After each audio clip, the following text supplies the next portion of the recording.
آج تو فل ہاؤس لگ رہا ہے پورا ماشاء اللہ. دیکھیں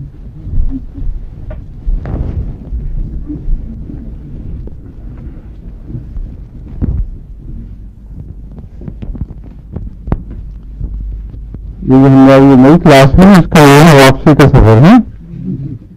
اور آپ کا واپسی کا سفر بعد میں ہوا ہے, ہمارا پہلے ہو چکا ہے. السلام علیکم. یہ آ گئی تو یاد صاحب کی بیگم بھی آ گئی ہیں واپس. کہاں رہی ہیں آپ؟ اچھا پہلے کراچی کی سیدھا کھا لیا. اچھا پھر لاہور پھر فیصل آباد پھر بس یہی چکر تھے. فیصل آباد کیا حالات تھے؟ ٹھیک ٹھاک تھے سب؟ جی سب ٹھیک تو آپ کا علاج بھی وہاں کام آیا؟ جی بہت زیادہ. اچھا شادیان نے بہت زیادہ کام کیا. آپ باقاعدہ شروع تھوڑی ڈاکٹر کی دوائیاں لے گئی تھی. وہ کہہ رہے تھے کہ جلندھر کی دوائیاں زیادہ کام کر رہے ہیں. اچھا ٹھیک ہے. بھی گئی تھی. اچھا وہاں کس طرح؟ وہاں وہ 30 سال کی بیٹی تھی نا, اس کو بھی مل گئی. اچھا کمال ہو گیا. پھر تو سارے وہ مناظر پورے کیے آپ نے. ٹھیک ہے شروع کریں سر. ہم کیا پڑھ رہے تھے پیچھے ڈاکٹر وشال صاحب فرمائیں. زندگی کے متعلق شروع کر دیا تھا, وہ بہت جلدی کر دیا شروع. وہ اس کو بھی فی الحال لٹکائیں بیچ میں, کیونکہ میرا خیال ہے کہ نزلہ شروع کیا تھا ہم نے. نزلہ یہ ماؤتھ کیویٹی, نیزل, آنکھ, کان, گلا اور سر. جب سر پہ آئیں گے تو پھر اس سے تعلق میں جو مرغی کا پھر اس کے بعد شروع کر دیں گے. سسٹمیٹک طریقہ ہوگا. وہ تھی بھی ابھی پوری پریپیئر نہیں ہوئی تھی. بہت سی اس میں دوائیں ہیں, بہت احتیاط سے کرنے والا علاج ہے. کیونکہ اس میں اگر آپ کنونشنل ہو جائیں ایک دفعہ تو پھر ساری عمر مریض کو دوائیں دیتے رہنا پڑے گا اور کیور نہیں ہوتا. حالانکہ ہومیوپیتھی میں اگر احتیاط سے علاج کیا جائے تو بعض دوائیں کیوریٹیو ہیں, اللہ کے فضل سے پھر وہ بالکل ٹھیک ہو جاتے ہیں. تو کئی ایسے کیسز جب میرے پاس زیادہ وقت ہوا کرتا تھا ربا میں پرانے زمانے میں, کئی ایسے تھے اس کے بعد کبھی سوال ہی نہیں رہا کسی قسم کے اٹیک کا. تو جب روٹین میں یا وقت کی کمی کی وجہ سے علاج کرنا پڑے اس میں مشکل یہ ہے کہ پھر وقتی طور پر دوائی بھی تھوڑا سا ٹھیک ہو گیا, پھر کھائی پھر ٹھیک ہو گیا, وہ کوئی بات نہیں بنتی. اس لیے اس کو دوبارہ میں لینا چاہتا ہوں. پہلے ہم اسی کو نزلاتی کو ختم کرتے ہیں. ٹھیک ہے. جو نزلہ زکام ہے یہ معمولی بیماری سمجھی جاتی ہے, مگر سب سے زیادہ بیہودہ اور تکلیف دہ چیز ہے جو آگے بہت سی بیماریوں پہ منتقل ہوتی ہے. نزلہ زکام کے بگڑنے سے وہ دمہ اور بعض دفعہ سل وغیرہ کے رجحانات بھی شروع ہو جاتے ہیں, اور پھیپھڑے رہ جائیں, کھانسیاں مستقل, پھر کئی قسم کے گلے وغیرہ کے کینسر بھی ہو جاتے ہیں, ناک متاثر ہوتا ہے, کان متاثر ہوتے ہیں, بہرا پن مستقل کا. یہ بہت ہی خطرناک چیز ہے جس کو روزمرہ کا نظرہ سمجھ کے نا تو اس کو لوگ چھوڑ دیتے ہیں. وقتی طور پر دوائی کھائی اور پھر اس کو بھول گئے. نزلے کا مستقل ایسا علاج ہونا چاہیے کہ نزلہ پیچھا چھوڑ دے, آئے تو بالکل معمولی سے وزٹ کر کے چلا جائے, کوئی گہرا باقی اثر نہ چھوڑے. اس کے لیے تیاری کرنی چاہیے آپ کو. اس سلسلے میں کچھ باتیں تو میں نے بتائی تھیں, کچھ اور باتیں میں نے پیش نظر رکھی ہیں. ایک تو یہ کہ جتنی بھی ریپرٹریز ہیں ان میں دواؤں کا ذکر تو ہے, لیکن یہ نہیں بتاتے کہ ان دواؤں میں مددگار علامتیں اور کون سی ہیں جن سے یہ دوا پچھانی جائے گی. وہ ہر دفعہ بتانی ضروری ہے. اس لیے جو واپسی کے سفر کا جو ہے ہمارا پروگرام, اس میں یہ سوچ رہا ہوں کہ ہر دوا جو آپ کو بتائیں اس کی مرکزی علامتیں پھر دہرائیں, چاہے 100 دفعہ دہرانی پڑیں, مگر وہی دوا اگر نزلے میں آئے گی تو اس کی مرکزی علامتیں وہاں بھی بتائی جائیں, انترینوں میں آئے تو وہاں بتائی جائیں, کان کی تکلیف میں ہو تو وہاں بتائی جائیں، ورنہ ایک نیا دیکھنے والا جو ہے اس سے کوئی استفادہ نہیں کر سکتا۔ ایک شخص کو اچانک کسی بیماری سے واسطہ پڑا یا گھر میں کسی کی تکلیف ہوئی ہے تو یہ ممکن ہی نہیں کہ ہر ہومیوپیتھ اتنا ماہر ہو چکا ہو کہ وہ نام پڑھ کر فیصلے کر سکے یا ان چھوٹی چھوٹی علامتوں کے ذریعے فیصلہ صحیح کر سکے، کنفیوز ہو جائے گا۔ تو چاہے 4-5 صفحے کا چیپٹر ہو، مگر اگر نزلہ ہے تو ایک انسان آرام سے اس کو گھر بیٹھے پڑھ کر اپنے گھر کی بیماریوں کے متعلق بھی قادر ہو سکتا ہے کسی حد تک، اور آئے روزمرہ کے مریضوں کو شروع میں اس طرح دیکھ دیکھ کے جب کرے گا تو رفتہ رفتہ پھر وہ ذہن میں نقش ہو جاتی ہیں چیزیں، خاص طور پر جب شفا ہو جائے اس وقت یادداشت پختہ ہوتی ہے، ورنہ پڑھنے سے رجسٹر نہیں کرتا آدمی سمجھتا ہے کہ مجھے یاد ہو گیا، لیکن جب وقت پہ کوئی چیز سامنے آئے تو اس کو بھول جاتا ہے۔ ہاں جب کسی دفعہ آپ کو شفا نصیب ہو کسی خاص علامت سے تو وہ پھر ساری عمر نہیں بھولتا، تو اس طرح پھر تجربے کے ساتھ رفتہ رفتہ یادداشت بہتر ہوگی، مگر شروع میں جس طرز کی ریپیٹری کہیں اس کو، یا وہی بہتر ہے واپسی کا سفر ہمارا، وہ میرے ذہن میں ہے، اس میں تفصیل ہر جگہ ہوگی، کتاب بے شک موٹی ہو جائے یا 2-3 حصوں میں ہو جائے، مگر پھر یہ نہیں ہوگا کہ کتاب لمحہ دیکھا پھر کوئی اور کتاب اٹھائی وہاں پڑھا پھر موازنہ کیا پھر واپس گئے، وہ بڑی مصیبت ہے، اس سے وقت بہت زیادہ ضائع، اعصاب رہ جاتے ہیں، اور ضروری نہیں کہ انسان صحیح فیصلہ کر بھی سکے۔ اس نقطۂ نظر سے یہ تفصیل بعض دی ہے میں نے، وہ آپ سمجھیں کہ بیکار نہیں ہے، اس کو سمجھانے کی خاطر ہے۔ کلکیریہ کعب ہے، لیکن کلکیریہ کعب کو عنوان چھوڑیں، اب نزلے کی بات کرتے ہیں۔ آپ کو یہ پتہ ہے نا کہ کلکیریہ کعب کس چیز کا کرونک ہے، پتہ کہ نہیں؟ ہاں، اور سلفر کا، سلفر اس کے بعد کلکیریہ کعب آتا ہے، اور لیگوڈیم کے بعد سلفر آتی ہے، بیلاڈونا، رسٹاکس اور بیلاڈونا، اور بعض صورتوں میں نیکٹونیور، ان تینوں کا کرونک ہے، اس لیے اس کا نزلہ جو ہے وہ بنیادی طور پر وہ علامتیں رکھتا ہو اور ان دواؤں سے ٹھیک نہ ہو تو کلکیریہ کعب یاد رہنی چاہیے۔ بیلاڈونا کی خاص علامتیں کیا ہیں؟ سر کی طرف رجحان، جب نزلہ ہوگا تو معروف حصے کی طرف خون کا دوران، اور نچلا حصہ ٹھنڈا، یہ ٹپیکل کلکیریہ کعب کی علامت بھی ہے۔ اس لیے وہ نزلہ ضروری نہیں کہ بیلاڈونا سے ٹھیک ہو جائے، اکثر نہیں ٹھیک ہوگا، وقتی طور پر اگر فوری طور پر دے دیں تو فائدہ ہوگا، ورنہ نہیں۔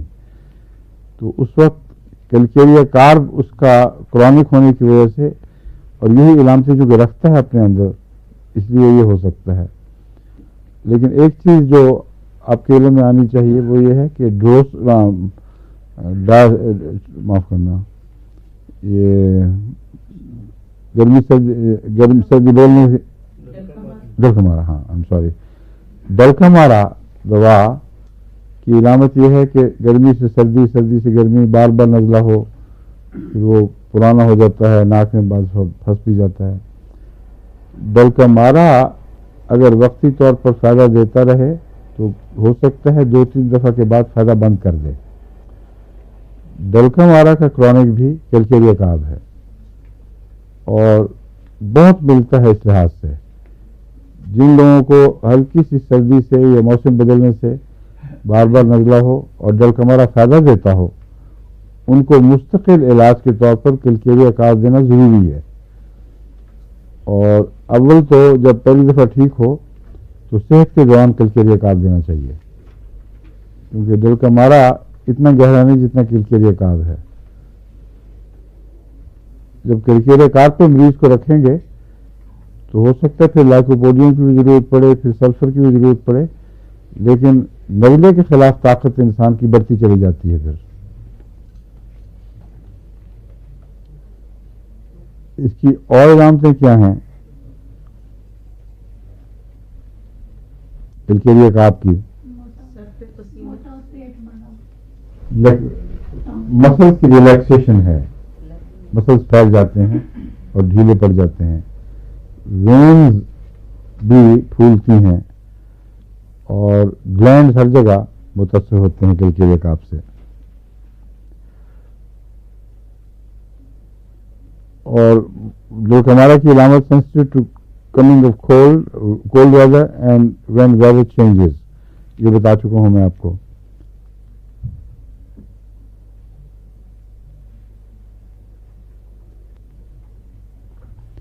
اس کے ڈسچارجز عموماً زرد رنگ کے ہوتے ہیں کلکیریا کاپ کے. ناک میں پلگنگ ہو جاتی ہے، بند ہو جاتے ہیں ناک، مگر بالعموم زردی مائل ڈسچارج ہوتا ہے. اس کی ایک اور خاص علامت یہ ہے، اور وہ عجیب ہے کہ جلکمارا میں بھی پائی جاتی ہے، کہ نزلے کے ساتھ اسہال لگ جاتے ہیں بسا اوقات. بعض دفعہ نزلے کو سپریس کریں تو ایک بیماری پیدا ہوتی ہے، وہ اور چیز ہے. ایک یہ ہے کہ نزلہ بھی ہو اور اسہال بھی لگ جائیں. اس میں ڈلکمارا ایک بہت اثر رکھتی ہے اور کلکیریا کاپ کیوریٹو ہے. اس میں یہ معلوم ہوتا ہے اس کے جو نزلے کا گند انتڑیوں پہ گرتا ہے اس کی وجہ سے اسہال لگتے ہیں، تو اس میں کلکیریا کاپ بہت مفید ہے.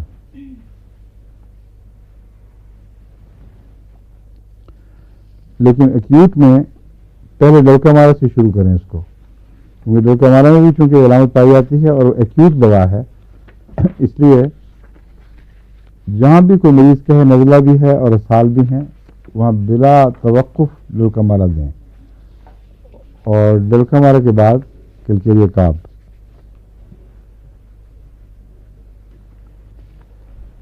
کلکیریا میں جو مختلف سالٹس میں نزلاتی علامتیں پائی جاتی ہیں وہ ایک جگہ میں اکٹھی کی ہیں. ایک ہے کلکیریا آرس. کلکیریا آرس کی پہچان کیا ہے کلکیریا کاپ کے مقابل پر؟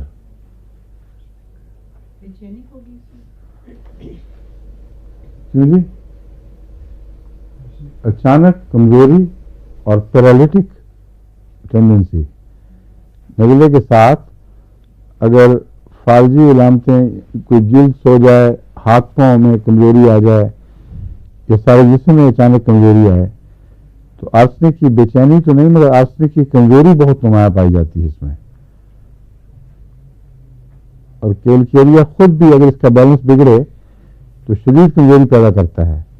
اس لیے کلکیریا اور آرس دونوں مل کر نزلے میں خاص طور پر بہت کمزوری دکھاتے ہیں.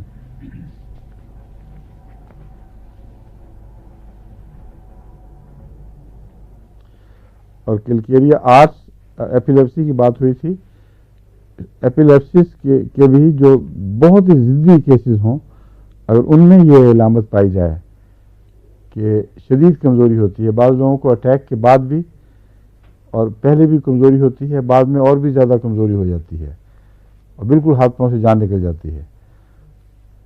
بعض ضدی کیسز کلکیریا آرس سے بالکل کیور ہو گئے ہیں خدا کے فضل سے. اس لیے ضمناً میں آپ کو بتا رہا ہوں کہ ساتھ ساتھ چھوٹی چھوٹی باتیں اور بھی آتی جائیں تو یہ یاد ہو جائیں گی، لیکن جب مرگی کی بات دوبارہ کریں گے اس میں پھر کلکیریا آرس کو لے کے آئیں گے. اور اس کے نزلے کی پہچان کیا ہے؟ عام نزلہ جو پانی والا تیز بہے چھینکیں آئیں، جو نیٹرمور والا نزلہ ہے وہی اس میں نظر آتا ہے.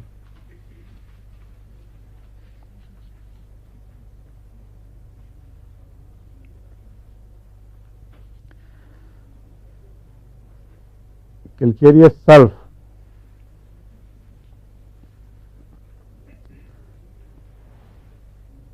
اس میں نزلہ زکام تو ہوتا جو ہے وہ اس سے اتنا نہیں پہچانا جائے گا جتنا کلکیریا سلف کی عمومی علامتیں بعض ہیں جو اگر پائی جائیں کسی مریض میں تو اس کے نزلے پر بھی یہ اچھا اثر رکھتا ہے. اس کی خاص علامتیں جو ہیں، ایک تو کلکیریا سلف کے مریض کو پھوڑے پھنسیاں بہت نکلتے ہیں جسم پہ کہیں نہ کہیں، وہ جو موٹے ٹکی پھوڑے کہتے ہیں جن کو، اس کا رجحان بہت ہے کیلکیریا سیلف میں. دوسرے چلنے پر، اور خصوصاً چلنے سے جو گرمی پیدا ہوتی ہے اس میں ایگریویشن. مگر یہ تو نزلے کو کوئی مریض تو آپ کو نہیں بتائے گا، لیکن یہ تو آپ پتہ کر سکتے ہیں اس سے کہ تمہیں کوئی پھوڑا پھنسیوں کا رجحان تو نہیں ہے. ایک سوال ہی، اگر وہ کہ کوئی نہیں تو پھر کیلکیریا سیلف کو بھول جائیں. کیلکیریا سیلف میں یہ ضرور پایا جاتا ہے رجحان. اور جہاں تک مزاج کا تعلق ہے، افینڈ بڑی جلدی ہو جاتا ہے مریض، اور محسوس کرتے ہیں میری بہت بےزتی ہو گئی ہے.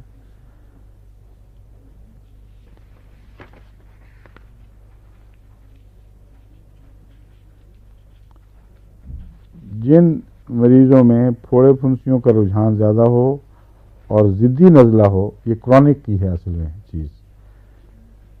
کرونک نزلے کے لیے یہ چوٹی کی دوا ہے اگر یہ مزاج ملتا ہو.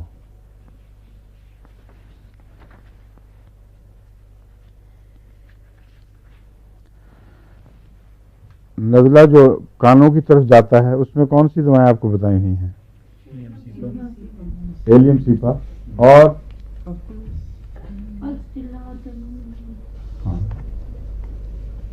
اور مگر وہ نزلہ جانے کی نہیں ہے. اور کوئی بتائیں؟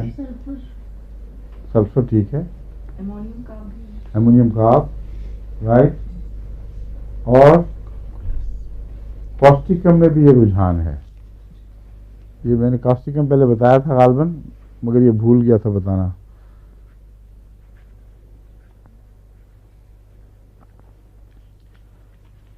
کاسٹیکم کے ساتھ جب اس کا نزلہ یوسٹیشن ٹیوب میں جائے تو شور کی آوازیں اور پٹاخوں کی سی آوازیں، رورنگ ساؤنڈز، یہ زیادہ آتی ہیں اس میں.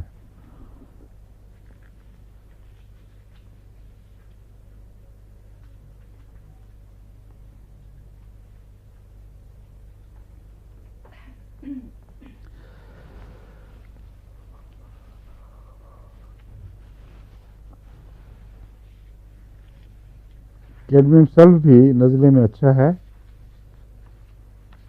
اگر اولڈ نیزل کٹار، یہ بھی کرونک جو ہے نا نزلے ان میں مفید ہے. اور کیڈمیم سلف چونکہ بہت ڈیپ ایکٹنگ دوا ہے، اگر نزلے کے ساتھ ناک کی ہڈیوں میں زخم ہو جائیں اور ہڈیاں کھائی جا رہی ہوں، جیسا کہ سفلس کے مریض کو ہوتی ہیں، یا مرک میں بھی علامتیں پائی جاتی ہیں، تو اس میں کیڈمیم ایک اچھی دوا ہے. مگر کیڈمیم کی بعض خاص علامتیں ہیں، وہ ہونی ضروری ہیں. کیڈمیم کی جو خاص علامتیں ہیں ان میں ایک تو میدا ضرور انوالو ہوتا ہے، میدے کا بریک ڈاؤن، اریٹیبل سٹمک ہوتا ہے، وامٹنگ کا رجحان،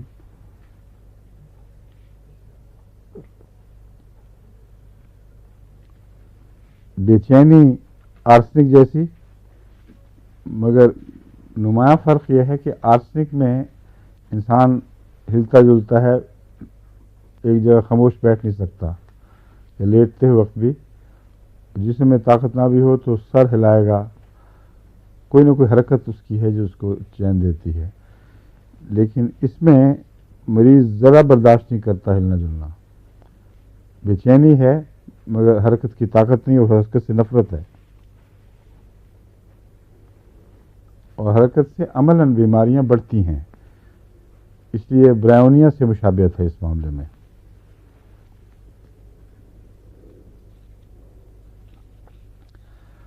اور کمزوری بعض دفعہ اچانک ہوتی ہے اور اتنی زیادہ ہو جاتی ہے کہ زنک کی طرح، زنک میں نروس پروسیسن بہت زیادہ ہوتی ہے، اس میں بھی نروز کی کمزوری بہت زیادہ غیر معمولی طور پر بڑھ جاتی ہے.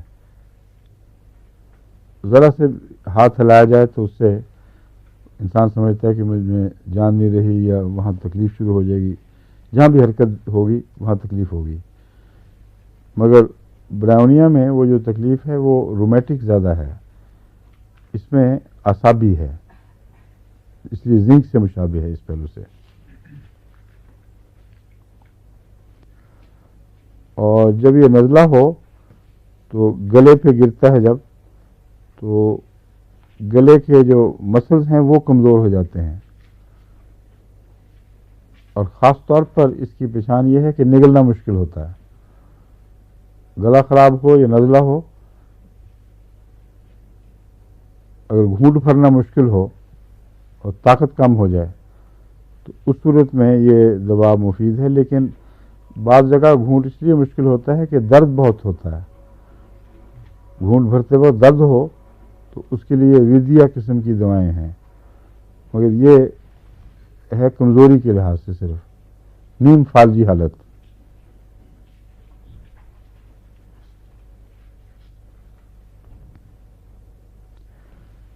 چینیم آرس کی کوئی پہچان آپ کو ہے؟ اگر نزلہ ہو اور چینیم آرس کا کیس ہو تو کس طرح پہچانیں گے اس کو؟ کیا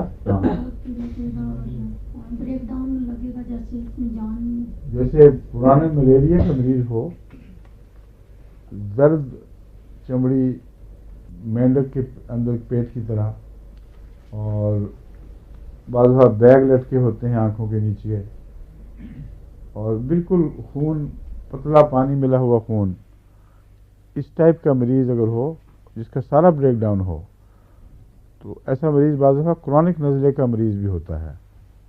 اس کے لیے چینیم آرس ضروری ہے، اس کے بغیر اور کوئی دوا کام نہیں آئے گی. اور پھر اس میں خون کی آمیزش بھی شروع ہو جاتی ہے نزلے میں، کیونکہ میوکس میمبرینز بریک ڈاؤن کر جاتی ہیں.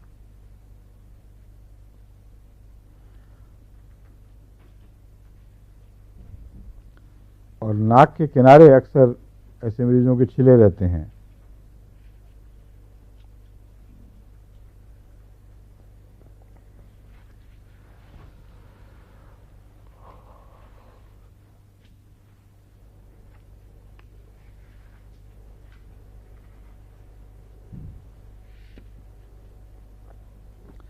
ہائیڈریسٹس کی کیا پہچان ہے؟ کسی کو پتہ ہے؟ ہائیڈریسٹس بنیادی طور پر کس چیز کی دوا ہے؟ لیور، جگر کی چوٹی کی دواؤں میں سے ہائیڈریسٹس ہے. اس میں منہ کا مزہ بدل جاتا ہے، عموماً کڑوا ہو جاتا ہے. اس میں یا بالکل سفید نزلہ ہوگا یا بالکل زرد رنگ کا اور روپی.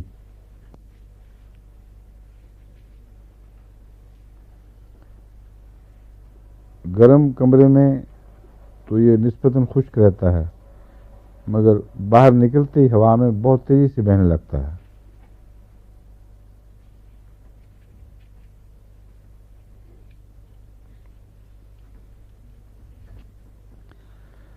ہائیڈریسٹس کی کرونک نزلے میں پہچان یہ ہے کہ السریشن ہو جاتی ہے. اس میں نزلہ کرونک ہو اور چھوٹے چھوٹے ناسور یا زخم بن جائیں مستقل، اور پھر لیور سے صاف پہچانا جائے گا. جگر کی علامتیں ہائیڈریشن میں ضروری ہیں، اگر وہ ساتھ ہوں تو پھر آپ اس کو دیں بطور دوا کے. اکثر یہ گہرا اثر کرنے والی دوا ہے اور میلیگنینسی میں بھی کام آتی ہے. اس لیے اگر نزلے سے السر ہوں جن سے خطرہ ہو کہ وہ کینسر بن جائیں گے، تو اس میں بھی ہائیڈریسٹس مفید ہے.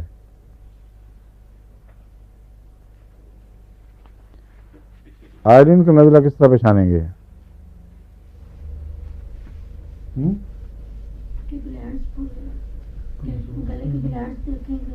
آئرین کا نزلہ جب تک آئرین کا مریض نہیں پہچانیں گے پہچانا نہیں جا سکتا. نزلہ الگ نہیں پہچانا جا سکتا. اس میں تھک ڈسچارجز بھی ہیں، ناک بھی بند ہو جاتا ہے، رننگ بھی ہے، لیکن اصل اس کی پہچان یہ ہے کہ مریض میں آیوڈین کی علامتیں ہوں تو اس کا نزلہ بھی ہو تو آیوڈین ہی سے ٹھیک ہوگا. وہ کیا بنیادی علامتیں ہیں؟ آیوڈین کی بنیادی علامتوں میں ایک بات یہ ہے، اول یہ مریض جس کو آیوڈین کام آئے گی بھوکا بہت ہوتا ہے. بہت کھاتا ہے. دوسرے ایک جگہ بیٹھ نہیں سکتا، سخت بے چین اور ہر وقت حرکت کرتا ہے. تیز ترار بچہ جو دوڑی پھرے، ایک کونے سے دوسرے کونے میں نکل جائے، اور پتلا دبلا ہو، جتنا مرضی کھائے موٹا نہ ہو. مگر ایک چیز اس میں موٹی ہو رہی ہوتی ہے، گلینڈز. تو شروع میں تو کوئی حرج نہیں، لوگ سمجھتے ہوں گے کہ چلو بہترین بچہ ہے، کھائی جائے اور موٹا نہ ہو. مگر کچھ دیر کے بعد اس کے گلینڈز پھول کے باہر آنے شروع ہو جاتے ہیں، یہاں تک کہ نہایت ہی ہیبت ناک بچہ دکھائی دیتا ہے. پیٹ میں صرف سوجے ہوئے گلینڈز ہیں، پیٹ پھولا ہوا ہے لیکن چربی سے نہیں، گلینڈ اس میں گٹھلیاں باہر آئی ہوئی ہوں. باقی بھی گلینڈ پیچھے ادھر ادھر گردن میں ہر جگہ گلینڈ سوج کے سخت ہو جاتے ہیں. تو یہ آخری حد ہے اس کی بیماری کی. تو اگر شروع میں پہچانا جائے، بھوکا بچہ گرمی برداشت نہ ہو اور کسی ایک جگہ بیٹھ نہ سکے، تو اس صورت میں اس کو آئوڈین سے علاج شروع کریں. بہت جلدی اللہ تعالیٰ کے فضل سے شفا پا جاتا ہے. بعض بچے ہیں جو ایکٹیو ہیں بہت، مگر بھوک نہیں لگتی، مگر باقی آئوڈین کی طرح ان میں گلینڈز بھی زیادہ نہیں ہوتے، مگر ان کے دوڑنے پھرنے کی وجہ سے، شرارتوں کی وجہ سے ان کو میں نے آئوڈین دے کے دیکھی، وقتی فائدہ دیا اس نے، مگر بہت زیادہ نہیں. بھوک نہ لگے اگر تو نکسوامی کا اس صورت میں زیادہ بہتر ہے، اور پھر اس کے بعد دوسرا علاج بھی کچھ کرنا پڑے گا. نکسوامی کا بھی بعض دفعہ عارضی اثر دکھاتی ہے. تو جو بچہ بے بھوک کے ہو وہ بڑھتا نہیں ہے، اس کے لیے جب اس کا موقع آئے گا نا، کمزور بچے، اس وقت ہم بات کریں گے انشاءاللہ.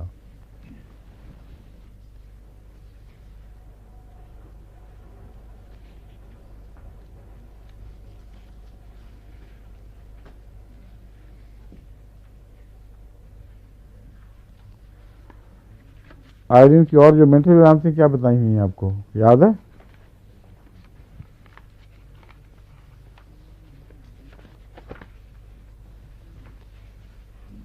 آئرین کی بڑی ضروری ہیں مینٹل علامتیں. آئرین میں جو مریض حرکت کرتا ہے وہ آرسنک کی طرح بے چینی کی وجہ سے نہیں کرتا. وہ اگر حرکت نہیں کرے گا تو اندر جو اس کی جو موومنٹ کی خواہش ہے وہ اندر خطرناک ارادوں کی صورت میں اٹھتی ہے. پھر اس کا دل چاہے میں کسی کو قتل کر دوں، کسی کو مار دوں، کچھ اور نقصان کر بیٹھوں یا توڑ پھوڑ کر دے. تو اس کے اندر جو ایکسٹرا انرجی قید کی ہوئی ہوتی ہے وہ بے چینی نہیں بلکہ ایکسٹرا انرجی آپ سمجھیں، اس کا ریلیز ہونا ضروری ہے. اگر ایسے بچے کو باندھ کے رکھ دیں گے تو پاگل ہو جائے گا. اس لیے آئوڈین ہی علاج ہے اس کا، مگر یہ مینٹل سمٹم آپ کو ضرور یاد رکھنی چاہیے. کریوزوٹ کی کیا علامتیں ہیں خاص نزلے کی؟ کاٹنے والا، چھیلنے والا. لیکن چھیلنے والے تو بہت ہوتے ہیں. یہاں سے ناک کے کنارے جو ناک کے کنارے بھی میں آپ کو بتایا ہے. کہیں سے کرتے ہیں وہ اس کے ہاں؟ مسوڑے ہوتے ہیں نرم، اور کہیں سے دبائیں تو خون نکل آئے گا. اس کی 3 علامتیں بنیادی یاد رکھیں تو کریوزوٹ کو آپ مس نہیں کر سکتے. کریوزوٹ کے 3-4 سمجھ لیں. کریوزوٹ کے مریض کی پھڑکن بڑی ہے، کچھ نہ کچھ پھڑکے گا، اس کا آنکھ پھڑکے گی، کچھ اور جگہ جگہ اس میں پھڑکنے کے رجحان اور نبض محسوس ہوتی ہے سارے جسم میں. وہ پھڑکنے کی وجہ بھی یہی ہے غالباً، جسم میں ہر طرف نبض محسوس ہوتی ہے. دوسرے دبانے پر خون کا اخراج. اگر کریوزوٹ کے مریض کو مسوڑے کو ذرا سا دبائیں وہاں سے خون نکلے گا، گلا دیکھتے چمچہ لگائیں گے تو خون نکلائے گا. اور یہ جو خون کا رجحان ہے یہ ہر طرف سے پھر بہتا ہے، مگر مستقل بہتا نہیں رہتا. دبائیں تو کچھ بہے گا اور پھر ٹھہر جائے گا. مگر چھیلنے والا تیسری جو علامت ہے نا، ہر قسم کا اخراج چھیلنے والا ہے. اس میں تیزابیت پائی جاتی ہے، تیزی پائی جاتی ہے۔ کریوزوٹ میں عموماً تو سیاہی مائل خون کا رجحان زیادہ ہے، مگر بالکل سرخ خون بھی نکلتا ہے، اس لیے وہ کوئی ایسی پہچان نہیں کہ اس پر ڈپینڈ کیا جائے۔ دانتوں کے مسوڑے گل سڑ کے الگ ہو جاتے ہیں اور ہڈیاں گلتی ہیں، مگر بنیادی پہچان وہی ہے کہ ذرا سا دباؤ اور خون جاری، اور سارے جسم میں تپکن اور پٹھے پھڑکنا اور نبض کا احساس۔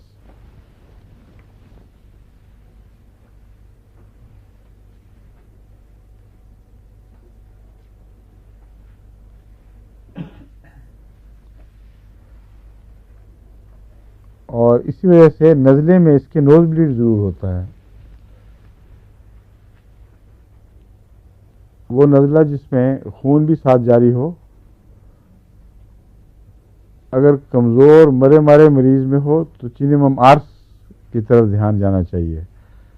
اگر ویسے پرخون ہو اور اس کی دھڑکنوں نبضوں کی سر رکھتا ہے تو سرہانے بھی اس کو نیند بعض نہیں آتی، اس لیے کہ پھڑکتے رہتی ہیں رگیں، اس کو کریوزوٹ دینا چاہیے۔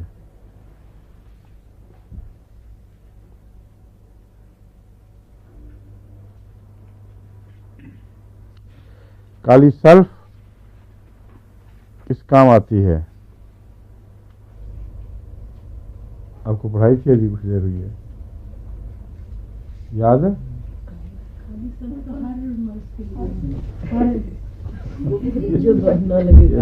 یاد رکھنے کا کالی سلف کی علامتیں کیا ہیں؟ یہ پسٹیلا سے ملتی ہے اصل میں۔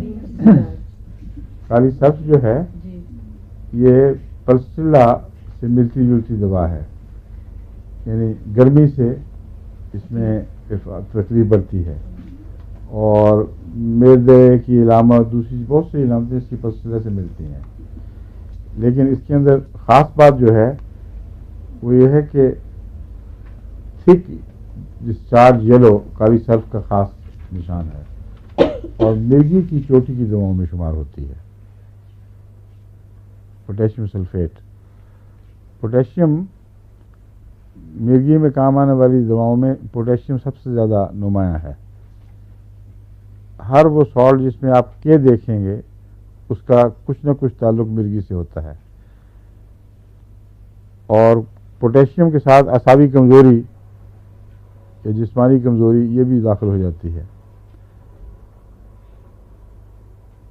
پوٹیشیم میں ایک اور بات پائی جاتی ہے کہ وہ سرکمسکرائبڈ چھوٹی چھوٹی جگہوں پر اس کی بیماری زیادہ زور دکھاتی ہے۔ کالی کارب میں انگوٹھا رکھ سکتے ہیں آپ کہ یہاں درد ہے، تو یہ وہ ایسی علامتیں ہیں جو ہر کالی میں قریباً پائی جاتی ہیں۔ تو کالی سلف میں بھی یہ بات پائی جاتی ہے۔ کالی بیکرم میں نے آپ کو بتایا تھا، نزلہ ہوتا ہے تو ناک میں کسی ایک جگہ اسپاٹ، خاص طور پہ دائیں طرف اوپر ناک کے قریب ایک دکھن کا اسپاٹ ہوگا۔ تو کالی سلف ہو یا کالی کارب ہو یا کالی بیکرم ہو، ان سب میں یہ علامتیں مشترک ہیں۔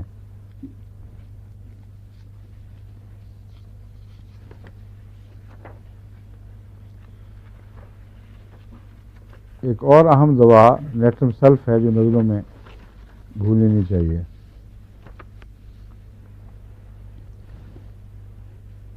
اس کی پہچان کیا ہے نیٹرم سلف کی؟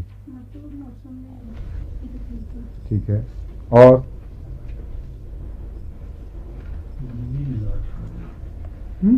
دمے کے لیے وہ تو وہی بات ہے، مزدور موسم میں ہوگا۔ اور کچھ خاص باتیں اس کی بتائیں۔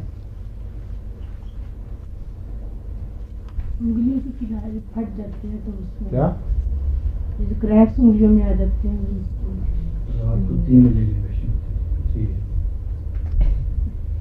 ایسی بات بتائیں کہ وہ کوئی مریض آئے تو آپ اس کو پہچان لیں پھر کہ یہ نیٹرم سلف کا مریض ہے۔ ہم نے نیٹرم سلف کی 1906 ہے، ایسا مریض جو نزلاتی مریض ہو اس کو کس طرح پہچانیں گے کہ نیٹرم سلف یا دوسری دواؤں کی میں وہ علامتیں بتا رہا ہوں جو مشترک ہیں، جو نزلے کے علاوہ پائی جانی چاہیے۔ سارے بحث نہیں کر رہا. سردی سے تکلیف ہوتی ہے. کیا اس کی سردی سے تکلیف ہوتی ہے. نیٹرم سلف کو نیٹرم سلف میں ایک تو یہ بات یاد رکھیں آپ اچھی طرح کہ جتنی بھی سر کو چڑھنے والے گلے امراض ہیں نزلاتی، ان میں یہ چوٹی کی دوا ہے، خاص طور پر جو میننجائٹس، وہ نزلہ جو دماغ کو چڑھ رہا ہو، سر کو چڑھتا ہو، اس میں نیٹرم سلف کو نہیں بھولنا چاہیے. اس میں میننجائٹس پیدا کرنے کی علامتیں کافی پائی جاتی ہیں، سمجھے ہیں.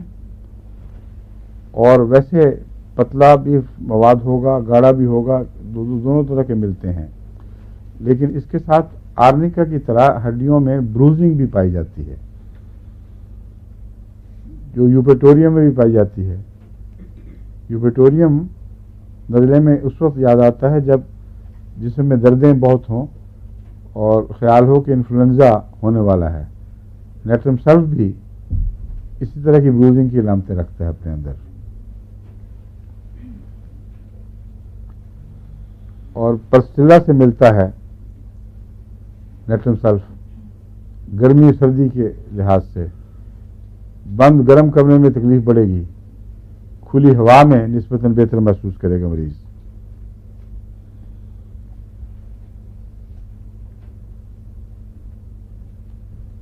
ایسے تمام امراض جو سردیوں کے موسم سے گرمیوں میں جاتے وقت ہوتے ہیں، ان میں پسٹیلا سے ملتی جلتی دوائیں بھی کام آتی ہیں. برائونیا بھی سردی سے گرمی میں جانے کی دوا ہے.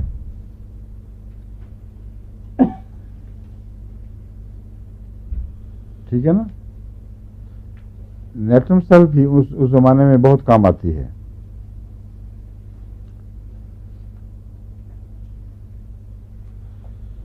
اور اس میں مسلس کی ٹویچنگز بھی شامل ہے. اس لیے جب وہ کوئی موسم آئے بہار کا یا گرمیوں میں داخل ہو رہے ہیں، اس وقت نزلوں کے لیے جو آپ کو دوائیں ذہن میں ہونی چاہیے ان میں ایک نیٹرم سلف بھی ہے.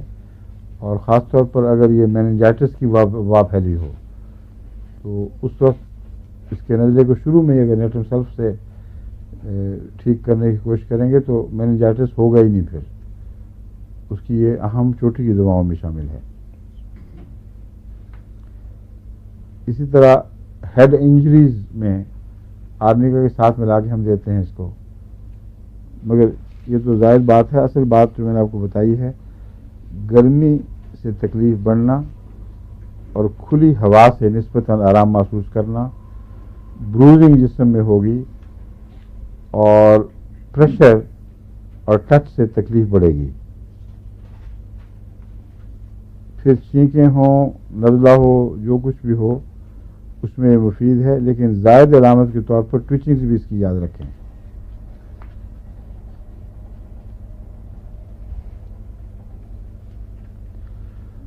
اور اس کا جو قلاعظہ ہے وہ وہی ہے جس طرح کہ میں نے بتایا تھا نیٹرم اور میں چھینکیں اور کھلا نزلہ. اس لحاظ سے کوئی خاص پہچان نہیں ہے اس کی. مگر جب ایپیڈیمک انفلوئنزا ہو اس وقت اس کو نہیں بھولنا چاہیے. جب نزلے کا یا انفلوئنزا کا ایک عام کی وبا پھیلی ہوئی ہو، ایسے موقعوں پر نیٹرم یا میننجائٹس کی وبا پھیلی ہو تو نیٹرم سلف بہت اہم دوا ہے اور بڑا گہرا اثر رکھنے والی ہے.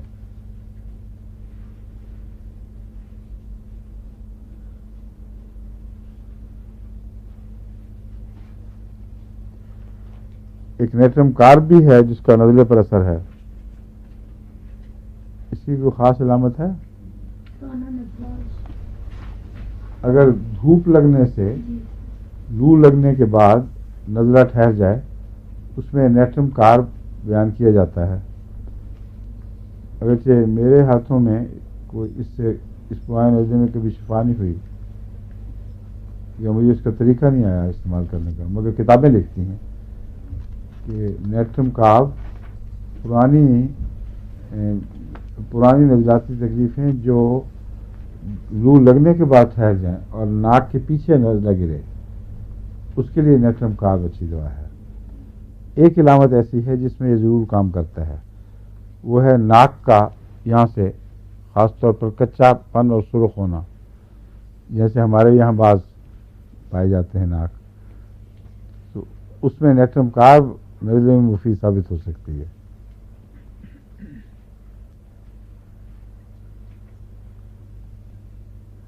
ناک کی چوٹی کچی اور سرخ ہو جاتی ہے اس میں، اب یہ کیوں ہے یہ کچھ کوئی نہیں جانتا، مگر پرانی لو سے یہ اثر بعض دفعہ باقی رہ جاتا ہے۔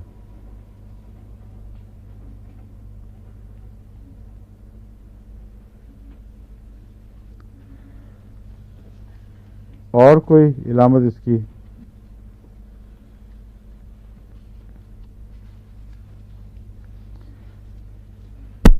نیٹرم کارب کی ایک علامت یہ ہے، اگر اس کا مثلا نزلہ اگر کرونک ہو اور سپریس کیا جائے، نیٹرم کارب سے ٹھیک نہ ہو مثلا، بلکہ ہو اسی کا نزلہ مگر کسی اور دوا سے اس کو سپریس کر دیں، تو ایرپشنز اس کی کہاں نکلتی ہیں جسم کے اوپر، جس طرح آپ کو بتایا تھا نا، ازینہ ہو جاتا ہے ناک کے اندر، اور اگر اس کو دبائیں گے تو اوپر چلا جائے، میجریم میں مثلا سر کی کھوپڑی پہ چلا جاتا ہے، اس طرح میڈورینم میں بھی نا، اس میں گریفائٹس میں بھی یہ علامت پائی جاتی ہے۔ اگر نزلاتی جھلیاں ٹھیک کریں تو سر پر حملہ یا کان کے پیچھے چپچپاہٹ والا ایگزیما ہو جائے، اس میں بھی یہ بات پائی جاتی ہے، لیکن اس کا ایگزیما یا جو بھی ایرپشن ہے وہ نکلز پر یا انگلیوں کے کناروں پر، ٹوز پر، یہاں ظاہر ہوتا ہے، اور نیٹرم سرف میں بھی ہاتھوں کی انگلیوں میں ایگزیما بہت نمایاں پایا جاتا ہے۔ انگلیوں کے درمیان کی جگہوں میں ایگزیما ہو تو اس میں نیٹرم سرف میں نے کافی مفید دیکھی ہے، مگر اس میں چھوٹی طاقت میں 6x میں زیادہ مفید ہے۔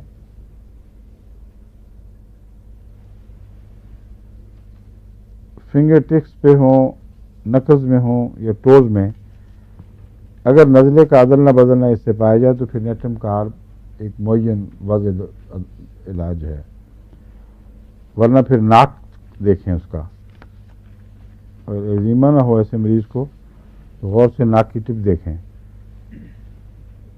اس پہ ضرور کچھ نہ کچھ کچا پن، سرخی سی دکھائی دیتی ہے، اور بعض کھجلی بھی ہوتی رہتی ہے ناک کے اوپر، اور چونکہ اس کا ہیٹ اسٹروک سے تعلق ہے، ایسا مریض گرمی برداشت نہیں کرتا، یہ بھی ایک پہچان ہے۔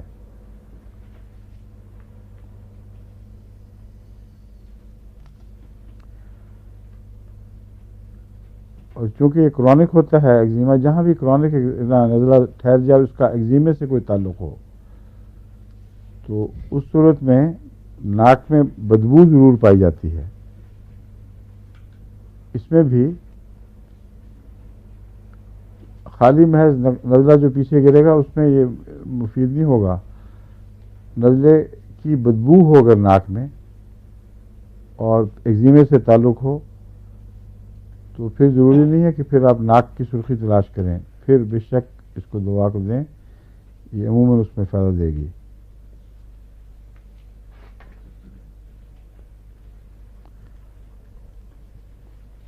السریشن کا رجحان اس میں ہے بہت نمایاں، میوکس میمبرینز کے اوپر، منہ میں بھی، زبان پر، کلوں میں السریشن وغیرہ ہو جائے اس میں بھی یہ مفید ہے، مگر باقی علامتیں جو میں نے بتائی ہیں وہ ملتی ہوں تبھی ہوگا۔ گرم مزاج مریض ہوگا، اس کا گرمی سے تکلیف بڑھے گی۔ نیٹرم فاسٹ کی کیا خاص علامت ہے، کسی کو یاد ہے؟ اور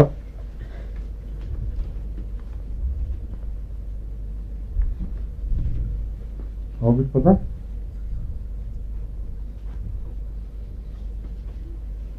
نیٹرم فاسٹ میں معدے کی کھٹاس ہوتی ہے، مگر وہ ضروری نہیں کہ پہچانی جائے. بسا اوقات معدے کی کھٹاس اگر ڈکار کے ذریعے اوپر نہ آئے تو معدے میں کھٹاس کے احساس کا کوئی مادہ نہیں ہے, کوئی طاقت نہیں ہے.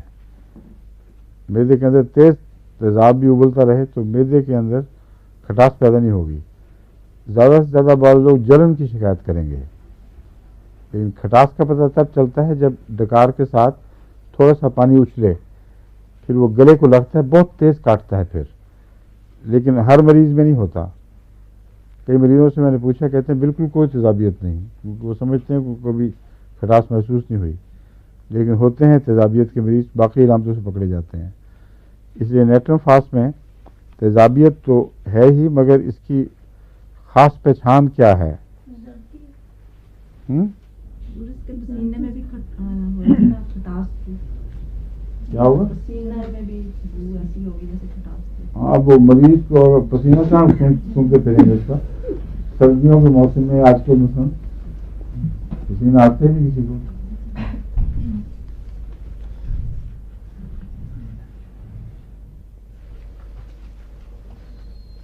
اس میں پسینے کی بحث نہیں ہے, اس کی جسم سے کھٹی بو آتی ہے. سمجھے؟ آپ لوگوں کو یاد آ رہی تھی بات, مگر پوری آئی نہیں.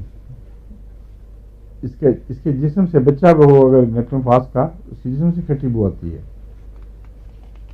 اور یہ جو بلڈ شوگر ہے اس میں چوٹی کی دوا ہے. نیٹرم فاس خون میں اگر شوگر کا لیول اونچا ہو جائے اس میں یہ بہت اچھی ہے. مگر نزلے میں خاص پہچان کیا ہے؟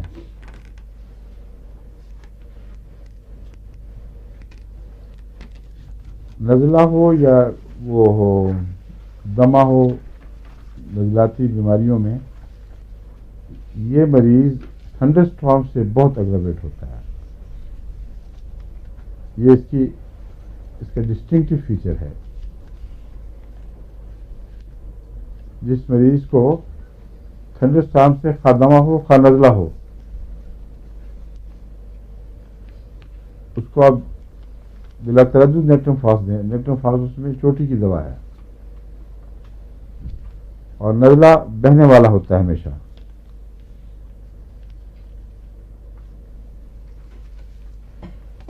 اور جب یہ پرانا ہو جائے نزلہ تو پھر جم جاتا ہے اور گاڑھا بھی ہو جاتا ہے اور زرد بھی ہو جاتا ہے. لیکن کچھ اس میں پس کی علامتیں بھی پائی جاتی ہیں, جیسے پیپ سی ہو. عام نزلہ نہیں بلکہ ہلکا سا پیپ کا مادہ اگر اس میں پایا جائے تو پھر یہ دوا اچھی ہے. اسی طرح جب بھی نزلہ سنکتا ہے انسان تو ساتھ خون بھی نکلتا ہے. خون نکلنے والے, ناک سے خون نکلنے والی دواؤں میں اس کو بھی شامل کر لیں.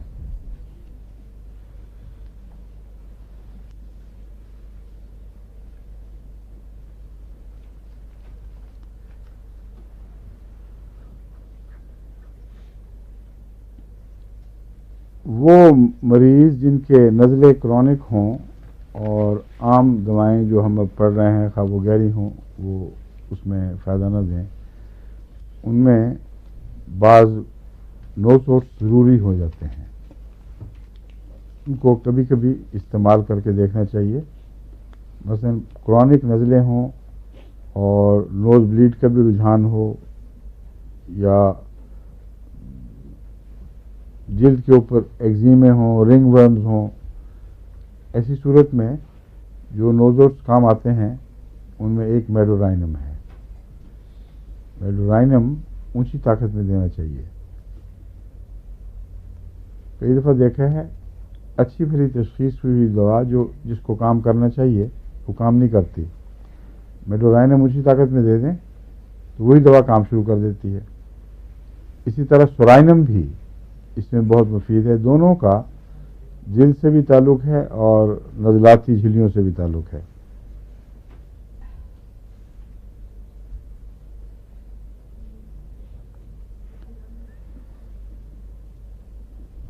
اور اگر نزلہ کے دوران یا سردی لگے تو نزلہ بھی ہوتا ہو اور پیشاب بار بار آئے تو اس میں میڈورائنم چوٹی کی دوا ہے.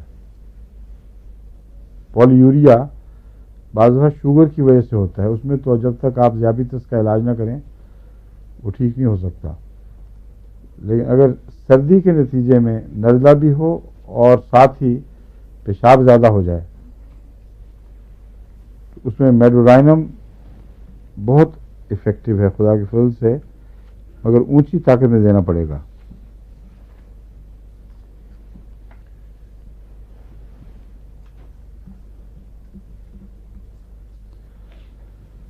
پرانا نزلہ اگر ہو بیٹھا ہوا ہو اور ناک سے سانس لینا دوبر ہو جائے اس وقت میڈورائنم چھوٹی طاقت میں کام نہیں آئے گا.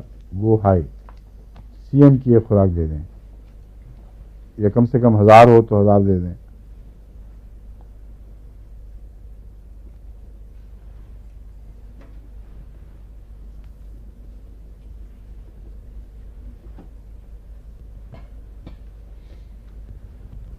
سینگوینیریا بھی اچھی دوا ہے. سینگوینیریا کی خاص پہچان ہے جو باقی دواؤں سے اس کو الگ کرتی ہے کہ سینگوینیریا کا موسم این خشک گرمی کیا پھولوں کے ساتھ سیباڈیلا ہے نا وہ برسات کے دنوں میں. سینگوینیریا کا خشک موسم جون ہے مثلاً. جون میں روز سے جو الرجی ہوتی ہے جون میں روز کے ضروری نہیں، اس کا نام ہی روز الرجی رکھا ہوا ہے. جون میں روز کا ہونا ضروری نہیں ہے، پتہ نہیں کسی وجہ سے اس کا نام پڑ گیا. شاید جون کے مہینے میں گلاب زیادہ کھلتے ہوں. تو روز ہو یا نہ ہو، جو نزلہ جون میں زور مارے اس میں آپ سینگوینیریا کو دیکھیں. سینگوینیریا کی کچھ اور علامتیں ہیں جو مثلا یا چہرے پر حملہ ضرور کرتا ہے، اور دائیں طرف اسپائجیلیا بائیں طرف ہے تو سینگوینیریا دائیں طرف حملہ کرتا ہے، یا بائیں طرف ہی کرتا ہے. یہ بھی دائیں طرف ہی ہے نا، ویسے دونوں طرف دائیں طرف میں ویسے دونوں طرف احتیاطاً کہہ دیا آپ نے. دائیں طرف مجھے یاد تھا، ٹھیک ہے. اور دائیں طرف والی کون سی چیز ہے؟ میکفاس اور سیلیشیا. نہیں، نزلاتی چیزوں میں نہیں، وہ اندر کے نزلے کی بات نہیں کر رہا. یہ جو نزلوں کا اثر باہر ہو یا نروز کے اوپر تکلیف ہو، یعنی دائیں طرف چہرے میں نویلجیا ہو جائے، اس میں چوٹی کی دوائیں 3 ہیں، ایک میکفاس، ایک سیلیشیا اور ایک سینگوینیریا. فرق یہ ہے کہ سینگوینیریا کو گرمی سے تکلیف بڑھتی ہے اور گرم مزاج ہے نسبتاً، اور سیلیشیا اور میکفاس یہ سرد دوائیں ہیں، ان کو گرمی سے آرام ملتا ہے. کیوں؟ اچھا امداد صاحب کیا بتاتے ہیں آپ؟ ابھی بیگم صاحب سے الزام لگا رہی ہیں، کیا بات ہے؟ کیا دیکھیں تو بتا دیں نا پھر کیا دیکھا تھا. دائیں طرف کا کیا؟ چہرے کا کالمیاں بھی ہے، ٹھیک ہے. مگر اس وقت نزلے کی بات ہو رہی ہے. نزلہ کس طرح پہچانا جائے گا؟ اگر نزلہ ہو اور گرمیوں میں بڑھ کے، خاص طور پر جون کے مہینے میں، تو عموماً اس کے ساتھ دائیں طرف کا نویلجیا یا وہ نزلہ یہاں بیٹھ جاتا ہے. اس کو دونوں صورتوں میں پھر ناک کے دائیں بائیں کیا کہتے ہیں ڈاکٹر اس کو آپ؟ سائنائٹس جو ہوتا ہے، سائنوسائٹس اس کے سینگوینیریا میں بہت ملتا ہے. ٹھیک ہے.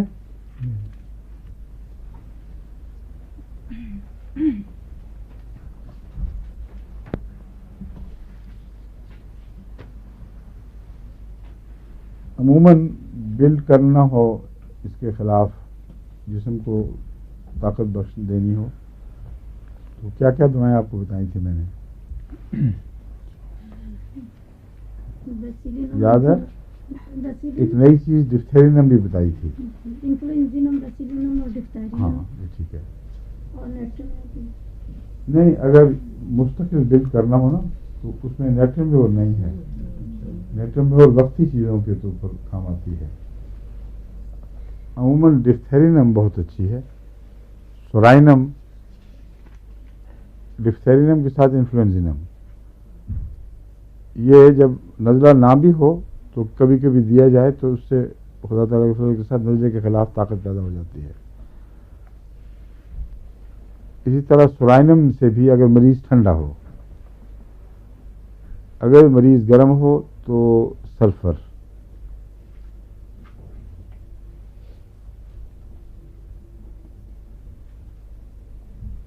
ڈپتھیرینم ڈپتھیریا ہوا ہو بھی تب بھی خدا کے فضل سے اچھا اثر دکھاتا ہے. ابھی ایک کیس آیا تھا میرے پاس، غالباً پاکستان کا تھا لیکن امریکہ سے معرفت اطلاع ملی تھی کہ کسی کو وہاں آج کل پھیلا ہوا ڈپتھیریا، ضرور دینا چاہیے سب کو ڈپتھیرینم. اس حد تک مریضہ کی حالت بگڑ گئی تھی کہ ڈاکٹروں نے اس کو چھوڑ دیا تھا کہ کچھ نہیں ہو سکتا. ساری نالی بند ہو گئی کمپلیٹلی اور نقاہت حد سے زیادہ. تو ان کو میں نے ڈپتھیرینم شروع کروائی اور اللہ کے فضل سے پھر فون آیا چند 2-3 دن پہلے کہ وہ ٹھیک ٹھاک ہو گئی، واپس سانس آنے شروع ہو گئے اور اللہ کے فضل سے اب ریکوری ہو رہی ہے. تو ڈپتھیرینم بہت ہی اہم دوا ہے ڈپتھیریا میں. اور بعض پرانی امراض یا پرانے امراض جو پہلے چھوڑ چکے تھے اب واپس آ رہے ہیں. ان میں ایک سل بھی ہے. وہ ایک نیا چیلنج بن گئی ہے. یہ سمجھتے تھے کہ سل کو دفنا دیا ہے، اور سل کا ایک بہت گہرا تعلق جنسی امراض سے بھی ہے. تو وہ امراض جو پہلے زمانوں میں ختم ہو گئی تھیں وہ چونکہ آتے واپس آئی ہیں دوبارہ، ان کے ساتھ وہ ملتی جلتی امراض دوبارہ وہ اٹھ کھڑی ہوئی ہیں. ضروری نہیں ہے کہ سل کا تعلق جنسی امراض سے ہو، مگر جہاں جنسی امراض زیادہ ہوں وہاں سل بھی شروع ہو جائے گی، کیونکہ جنسی امراض کا چھاتی پر حملہ ضرور ہوتا ہے. سفلس کا بھی ہوگا، میڈوزائنم جو سوزاکی بیماریاں ہیں ان کا بھی ہوتا ہے، اور جن کے پھیپھڑے کمزور ہو جائیں گے ان کو پھر ایسی بیماریاں روزمرہ لاحق ہوتی رہتی ہیں. کچھ ملیریا سے بھی اس کا تعلق ہے سل کا. اکثر سندھ کے علاقوں میں جو سل پھیلی ہے وہ ملیریا کی وجہ سے پھیلی ہے، کیونکہ ملیریا کی وجہ سے رات کو اکثر مریض اپنے وہ چادریں اتار کے پھینک دیتے ہیں. اور سندھ کی کلائمیٹ ایسی ہے جو دن کو گرم اور رات کو بعض دفعہ بہت ٹھنڈی ہو جاتی ہے. سعودی عرب میں بھی اکثر ڈیزرٹ کی جو کلائمیٹ ایسی ہوتی ہے، تو جن کو ملیریا ہو ان کو پھر سردی لگ جاتی ہے، لنگس کی تکلیف شروع ہو جاتی ہے. مگر آج کل یہ وبا دنیا میں پھیل رہی ہے، سل وبا کے طور پر. اس کے لیے نمبر 1 یاد رکھیں، رائزنگ پوٹینسی میں بیسیلینم ضرور دیں. اور اگر آپ صحت مند آدمی کو رائزنگ پوٹینسی میں دے دیں تو خدا کے فضل سے ساری زندگی کے لیے سل سے نجات مل جاتی ہے، اور سل کے مریض کو وہ ہینڈل بھی کریں گے تو کچھ نہیں ہوگا. طریقہ یہ ہے کہ 200 طاقت میں تھوڑے وقفے سے، ہفتہ 10 دن کے وقفے سے 2 خوراکیں کھا لیں، پھر وقفہ بڑھا کر 1000 کی 2 خوراکیں، پھر کچھ اور وقفہ بڑھا کر 10,000 کی، پھر 50,000 اگر مہیا ہو، پھر 1,00,000. میں عموماً 2 سال کے کورس میں یہ دیا کرتا تھا. اور جن خاندانوں میں سل کی ہسٹری ہو ان کے بچوں کو، عورتوں کو دے دی جائے، یا عورت کی طرف سے آئے تو خاوند کو بھی دے دی جائے، تو اللہ تعالیٰ کے فضل سے وہ پھر نجات پا جاتے ہیں، پھر ان کو کبھی تکلیف نہیں ہوتی. تو جہاں تک روزمرہ کی نزلاتی تکلیفوں کا تعلق ہے اس میں بیسیلینم کو ہمیشہ آپ پیش نظر رکھا کریں. اور ساتھ اگر ڈپتھیرینم بھی ملا دیں اور انفلوئنزینم، تو یہ تینوں دوائیں مل کر نزلاتی زمانوں میں جبکہ نزلوں کی بیماریاں عام ہوں عموماً مفید ہوں گی. اور اگر اس وقت نزلیں چیک ہو جائیں تو سل ہوگی نہیں. پھر سل یا پھیپھڑے کی دوسرے امراض یہ نزلاتی بیماریوں کے بگڑنے سے ہوتی ہیں. دمے کا بھی اس کے ساتھ بڑا گہرا تعلق ہے. ضرورت میں تو برکلن بھی پھیلتی ہے. ایک ہی چیز ہے. بیسیلینم یا ٹیوبرکولینم یہ بنیادی طور پر ایک ہی چیز ہے, دو مختلف جگہوں سے مادے لیے ہوئے ہیں انہوں نے. ٹھیک ہے تو جی وقت ہو گیا نا. آپ کا اس ہفتے کا ایک ہی دن رہ گیا تھا صرف. ہاں اچھا جی سیم دو پر آتے ہیں مگر لمبے وقفے سے. ابھی وہ سال بتاتا ہوں نا میں, 6 مہینے کے بعد ریپیٹ کریں اس کو, اس سے پہلے نہیں. ایک خوراک دے دیں پھر 6 مہینے کے بعد دوسری دے دیں. اس طرح تقریباً 2 سال 1.5 سال کے اندر یہ کورس مکمل ہو جاتا ہے. کیوں سلیم کیوں کیا ہو گیا؟ بتانے لگے ہو پھر پر تو لے تم بیٹھے ہو اٹھنے کے لیے.